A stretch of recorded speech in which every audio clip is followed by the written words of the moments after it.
भारतीय मूल की अंतरिक्ष यात्री सुनीता विलियम्स का वापस धरती पर लौटना फिलहाल टल गया है।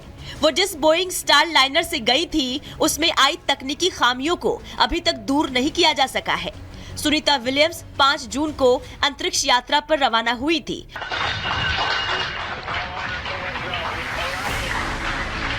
और उन्हें अंतरिक्ष में 1 सप्ताह बिताने के बाद इसी महीने 14 तारीख को वापस लौटना था, लेकिन तय कार्यक्रम के मुताबिक ऐसा नहीं हो पाया। उनके साथी बुच विल्मोर भी अंतरिक्ष में फंसे हुए हैं। स्पेस से दोनों अंतरिक्ष यात्रियों की वापसी कब होगी, इस बारे में नासा के वैज्ञानिकों ने अभी तक कोई ठोस जानकारी नहीं दी है, लेकिन फिलहाल जो खबर आ रही है उसमें निराशा वाली कोई बात नहीं है। हालांकि इस मामले को लेकर नासा भी सवालों के घेरे में आ गया है। बताया जा रहा है कि जिस स्पेस साइनर के जरिए सुनीता विलियम्स को स्पेस भेजा गया, उसमें पहले भी कई तकनीकी समस्या आती रही है।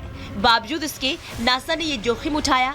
जानकारी के मुताबिक Boeing defence space and security company के बनाए स्टार लाइनर स्पेसक्राफ्ट पहले भी काफी समस्या इसमें आती रही है और कई बार ये अपने मकसद से डिरेल हुआ है। इसके बावजूद नासा ने इस बार बोइंग के इस स्पेसशिप को हरी झंडी दी।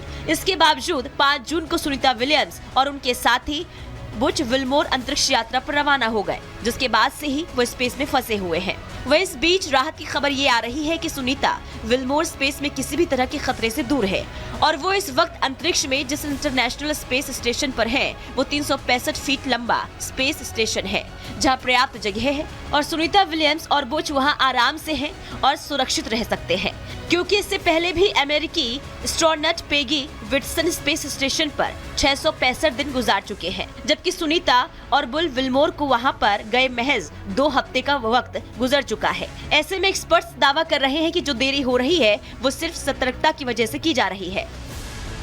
नासा का ये दावा इसलिए भी सही लग रहा है क्योंकि नासा इन दिनों अंतरिक्ष यात्री को वापस धरती पर लाने में कोई हड़बड़ी नहीं दिखा रहा है।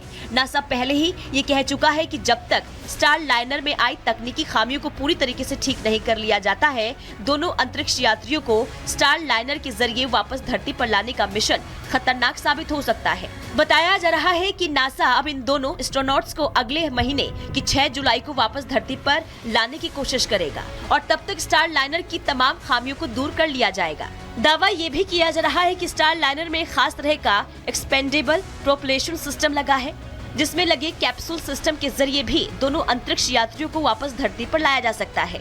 ये सर्विस मॉड्यूल भी स्टार लाइनर को स्पेस स्टेशन में अलग करेगा और फिर उसे खास पोजीशन पर लाकर सीधे धरती की ओर ढकेल देगा, जो सीधे धरती के वायुमंडल को पार करके जमीन पर पैराशूट के जरिए गिरेगा। हालांकि नासा और बोइंग के इंजीनियर इस कैप्सूल को ठीक करने में लगे हैं, लेकिन ये कब तक हो पाएगा, इसकी कोई तारीख नासा की तरफ से जारी नहीं की गई है।